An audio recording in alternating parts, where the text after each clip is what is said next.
Thank you, Mr. Chairman. I also want to thank our witnesses for joining us today. And before I begin my questions, I'd like to take a moment to honor Sergeant Benjamin Pennington, who was killed by Iran during the opening days of Operation Epic Fury. Sergeant Pennington served with the Army's 1st Space Brigade at Fort Carson and supported the Army Space and Missile Defense Command while in Saudi Arabia. And General Gainey, thank you so much for supporting his family. I've spoken with Ben's dad several times, and your outreach has meant a lot to him. I also believe that had we not deployed those systems, had we not procured those weapon systems and deployed them and used them at the beginning of this, there would have been a lot more of our American servicemen who would not be alive today. General Gutlein, I appreciate our conversation last week. I'm confident you are the right person to lead this critical mission to defend our homeland. And we had a good conversation during our call about lessons learned from Operation Epic Fury regarding modern missile attacks and how you're applying them to Golden Dome. For everyone, for everyday Americans who don't spend every waking hour thinking about missile defense like you do, I think there's an understandable gap in understanding how the missile threat has changed in the last 20 years.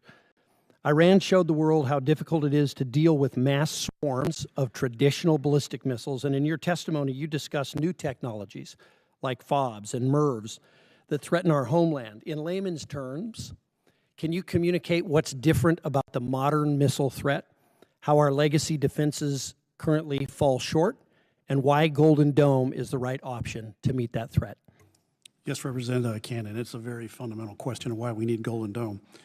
We have traditionally relied on our oceans to have take the away game to the enemy.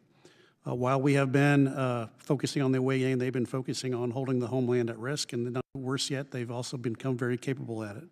They've increased their arsenal both in range and lethality, and now even in maneuverability, which makes these exceptionally challenging threats to get after. What we are seeing in Iran is proof that these threats have been modernizing. They are becoming more lethal. We are seeing an exceptionally high operational tempo.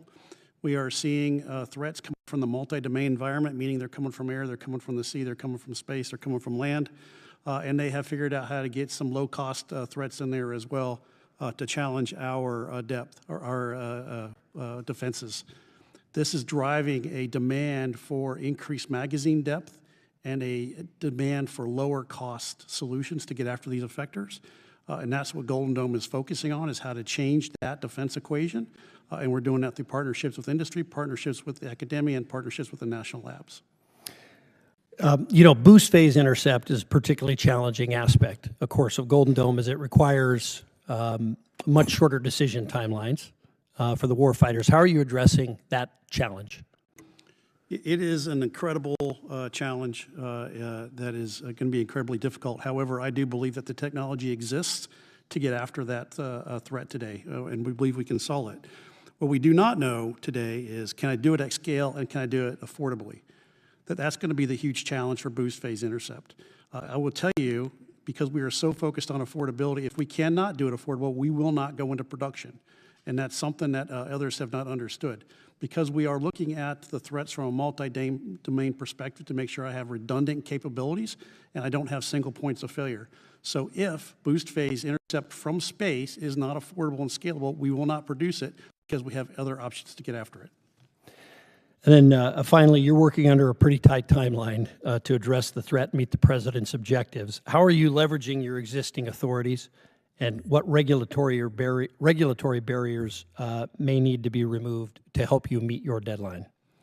Yes, sir. The authorities have really allowed us to gain unity of effort across the joint services, the military services departments, and as well as the agencies, but also across the rest of the federal government to make sure that we're all getting after the same thing simultaneously.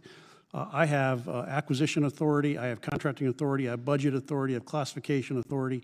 I have all the authorities I need to be successful, and that has allowed us to build those partnerships to get after the threats in new and innovative ways.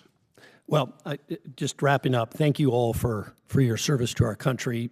I don't think the American people generally understand this threat that's out there. They just don't think about it every day. Thank God we have folks like you who have dedicated your careers and think about it every day. And I told you this, General Gutlein, before, you know, someday you and all of you will look back, your grandkids will look back and thank you for the great work that you did on this. Thank you very much.